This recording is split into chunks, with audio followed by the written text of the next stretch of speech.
And so with sharing that, I would like to kind of tonight talk about to you why I believe, and you know, you've heard my story and you kind of see my, maybe my perspective.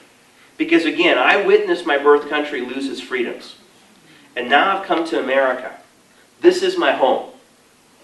And I'm witnessing America lose her freedoms. Amen. And maybe some people don't see it. And I have people tell me, well, these things will never happen in America. Almost weekly, I hear that comment from people. And we're trying to say they're already here. We're already seeing things here that we're going to talk about tonight. That's right. And we are at a point where we have to make a choice. And we have to decide the future and the destiny of our nation. But America is worth standing for. America is worth doing everything we can to preserve the freedoms that we have. Because if this country falls, where do we go? Where do we go? So this is so important. And that is why I believe that we're in moral, economic, and national security crisis. Now people will tell me that, again, and you'll hear the things that I'm going to talk about tonight. Many will say these are politically incorrect things. You're going to hear some people within the Republican Party. By the way, I am running as a Republican in case you were wondering. But you're going to hear some people in the Republican Party say, well, you know, certain things we're not going to talk about. We're just going to focus on just the jobs and the fiscal. Things are related to each other. The reason I believe we're in moral crisis, economic crisis, national security crisis, because things are related to each other. Things affect each other. And I hope tonight you will see that. I'd love to hear feedback from you, but I hope you'll see that these things are connected. So in regards to moral, we must stand for our natural and moral laws. Our founders knew that. Our founders knew that this was a divine experiment. And we have to stand for our natural moral laws. And that begins at home, and it begins with marriage, with our families. Family and marriage is the cornerstone. Now I'm talking about the marriage of a man and a woman. And society is telling us, the media is telling us, our education system is telling us, our government is telling us, marriage is gone. Forget it. It's outdated. It's past. We got to come up with a new solution. Marriage is the bedrock. It is the foundation of our homes, of our society. It has been for thousands of years. I just read another report today that talks about the connection between positive families, nuclear families, and economic prosperity. Another poll, another survey that shows the connection. That when one is succeeding, the other things succeed. They're connected. Now, you're going to see in Olympia next year an all-out attack on marriage. It's coming. They've already said it. They're going for the full ride. 2 years ago, when they came with those people who came for the everything but marriage law, they said, you know, we don't want marriage. We just want everything but marriage.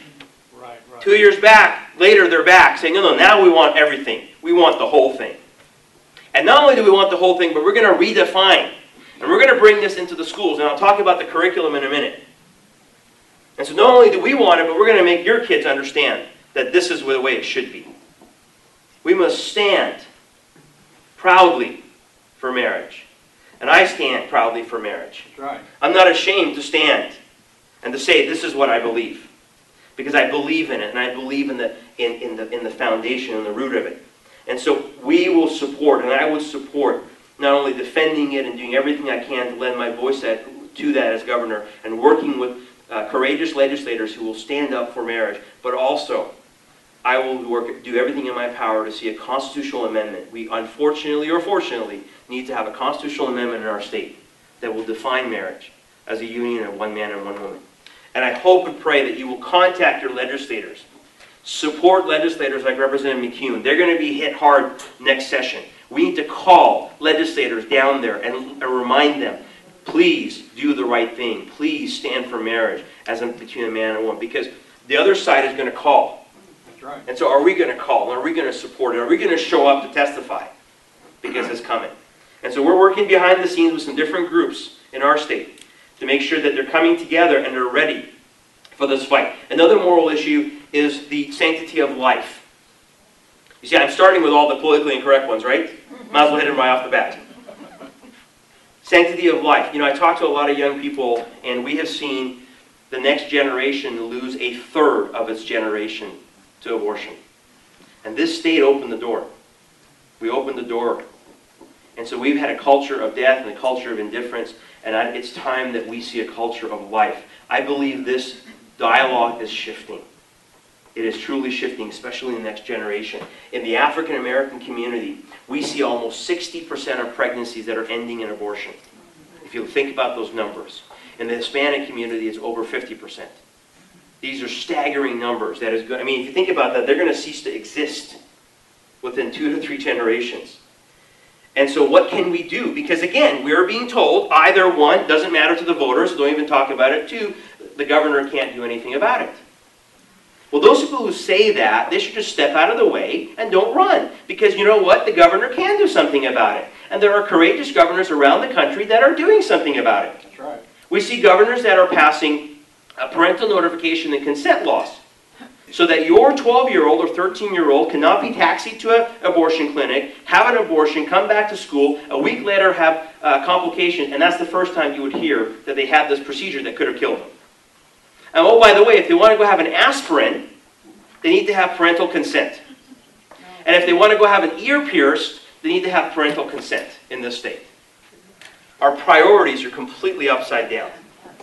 So we can see these laws passed. We can see ultrasound laws passed that will allow women to see an ultrasound before they have an abortion so they can see the value of that life. So they're making a conscious, educated choice. And lastly, and I've said this to you already, and this is my promise and my guarantee, because with other things, obviously, you have to work with the legislative branch.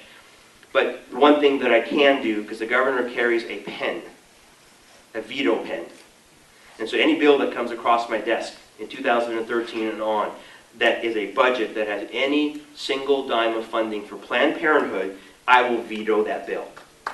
Very simple. Because as I've said to some of you before, we see the crisis pregnancy centers in this state that offer free services to over 62,000 women last year. $20 million of free services they offered to women in this state. And it cost the taxpayers $0. And they were under attack last year in Olympia. And they're going to be under attack again this year in Olympia. Why are we shutting down a free service for the other side that we have to pay for? So if crisis pregnancy centers can go and raise their own money, and they do, then Planned Parenthood, if they believe in their message, they should be able to raise their own money. And so that's my commitment to you as governor. Let me talk about, and again, if there's some things I don't cover tonight, just for time-wise, they're on our website, and feel free to ask me afterwards.